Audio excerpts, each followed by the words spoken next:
ہمارے سماج میں شادی بیاہ کے سسٹم کو میری مائیں بیٹی ہیں، میں ان سے کہنا چاہتا ہوں اپنے بچوں کی شادی صحیح ٹائم پر کراؤ۔ یہ صحابہ کا دور نہیں ہے، یہ نبی کا دور نہیں ہے، یہ فتنوں کا دور ہے، یہ گندگی کا دور ہے، یہ زناکاری کا دور ہے۔ اپنے بچوں اور بچیوں کو اگر گندگی سے بچانا ہے ان کی صحیح ٹائم پر شادی کرو اور شادی کو آسان کرو۔ یہ جہیز کی رسم، یہ ہلدی کی رسم، یہ منگنی کی رسم، یہ بارات کی رسم، یہ لمبے چوڑے خرچ کی رسم، ایک دن کی خوشی کے لیے لاکھوں خرچ کرنے کی رسم، یا لڑکی کا باپ اپنی لڑکی کی شادی کرنے کے لیے زمین جائیداد بیچ دیتا ہے، بینک سے لون لے کر کے شادی کرتا ہے، اور اپنے آپ کو ہم اہل حدیث بھی بولتے ہیں اور قرآن و حدیث پر چلنے کا دعویٰ بھی کرتے ہیں۔ میرے بھائیوں، اگر ہم یہ دعویٰ کرنے کے باوجود اگر ہماری شادیوں میں جہیز کا لین دین ہو رہا ہے، ہماری شادیوں میں یہ رسم و رواج بنائے جا رہے ہیں، تو معاف کیجئے گا، ہم اہل حدیث نہیں ہیں۔ اہل حدیث کے نام پر ہم کلنک ہیں۔ اہل حدیث صرف سینے پر ہاتھ باندھنے کا نام نہیں ہے، صرف آمین زور سے بولنے کا نام نہیں ہے، صرف 8 رکعت تراویح پڑھنے کا نام نہیں ہے۔ اہل حدیث تو اس انسان کو کہتے ہیں جو اپنی عبادات میں، اپنے معاملات میں، اپنے تمام معاملات میں وہ کتاب و سنت کی پیروی کرے۔ میرے بھائیوں، اپنے نکاح کو آسان کرو، رسم و رواج کی بیڑیوں سے اپنے آپ کو آزاد کرو اور اپنے بچوں کی صحیح ٹائم پر شادی کرو۔ اور شادی کی بات آئی ہے تو یہ بھی آپ کو بتا دینا چاہتا ہوں، شادی میں دینداری کو دیکھا کیجیے۔ میری ماں، جب آپ بہو تلاش کرنے جاؤ تو آپ حور پری جیسی بہو لانے کے بجائے دیندار لڑکی کو بہو بنا کے لاؤ، اور جب آپ اپنی بیٹی کے لیے داماد دیکھنے جاؤ تو شاندار حویلی دیکھنے کے بجائے اور بہترین سروس اور نوکری اور بہترین پیسہ دیکھنے کے بجائے دینداری کو دیکھو۔ انشاءاللہ وہ دیندار لڑکا آپ کی لڑکی کو خوش رکھے گا اور وہ دیندار بہو آپ کے گھر میں آ کر کے آپ کے گھر کو روشن کر دے گی۔ اللہ کے پیارے نبی فرماتے ہیں تنکح المرأۃ لأربعین، جب عورت کا نکاح ہوتا ہے تو 4 چیزیں عورت کے اندر دیکھی جاتی ہیں، لمالہا ولحسبہا ولجمالہا ولدینہا۔ مال دیکھا جاتا ہے، خوبصورتی دیکھی جاتی ہے، اور خاندان دیکھا جاتا ہے، اور دینداری دیکھی جاتی ہے۔ آپ نے فرمایا فاظفر بذات الدین تربت یداک، دیندار عورت کو اپنے گھر میں لے کے آ جاؤ، کامیاب ہو جاؤ گے۔ دیندار عورت جب گھر میں آئے گی، ساس کو ماں کا درجہ دے گی، سسر کو باپ کا درجہ دے گی، شوہر کی خدمت کرے گی، اپنے بچوں کی صحیح تربیت کرے گی، اور خوبصورتی اور آپ نے رنگ روپ دیکھا ہوگا، گھر میں آ کر کے وہ گھر کا ماحول خراب کر ڈالے گی، شوہر کو برباد کر ڈالے گی، بچوں کی نہ صحیح تربیت کرے گی، نہ گھر کے اندر دینداری پیدا کرے گی۔ میرے پیارے بھائیوں، گھر کے اندر دیندار عورت کو آپ نکاح کر کے لائیے، اور جب دیندار عورت گھر میں آئے گی تو آپ یاد رکھیے دنیا کی سب سے بڑی دولت نیک عورت ہوتی ہے۔ اللہ کے نبی فرماتے ہیں الدنیا متاع وخیر متاع الدنیا المرأۃ الصالحہ، دنیا کی سب سے قیمتی دولت نیک عورت ہوتی ہے۔ اور نیک عورت کی پہچان کیا ہوتی ہے؟ نبی سے پوچھا گیا اے اللہ کے نبی سب سے بہترین عورت کون سی ہے، سب سے اچھی عورت کون سی ہے؟ اللہ کے نبی نے فرمایا کہ بہترین عورت وہ ہے جس کے اندر 3 چیزیں پائی جاتی ہیں۔ بہترین عورت کی نشانی 3 چیزیں ہیں، التی تسرہ اذا نظر وتطیعہ اذا امر ولا تخالفہ فی نفسها ومالہ بما یکرہ۔ بہترین عورت وہ ہے شوہر دیکھے تو خوش ہو جائے۔ یہ جلسے میں بن سنور کے جا رہی ہیں، یہ شادیوں میں میک اپ کر کے جا رہی ہیں، یہ فنکشنز میں یہ گھومنے پھرنے کے لیے سج سنور کے جا رہی ہیں، اور شوہر کے لیے کبھی اپنے آپ کو سجایا نہیں، کبھی اپنے آپ کو سنوارا نہیں۔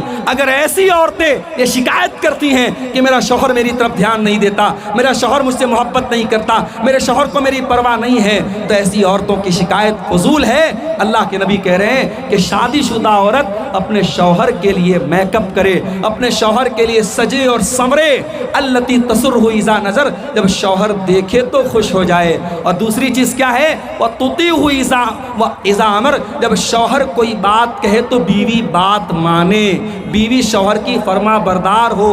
میری مائیں بہنیں غور سے سن لیں، بعض عورتیں ایسی ہوتی ہیں ہر جلسے میں جاتی ہیں، ہر تقریر سنتی ہیں، ہر پروگرام میں جاتی ہیں، جمعہ کے خطبے میں جاتی ہیں،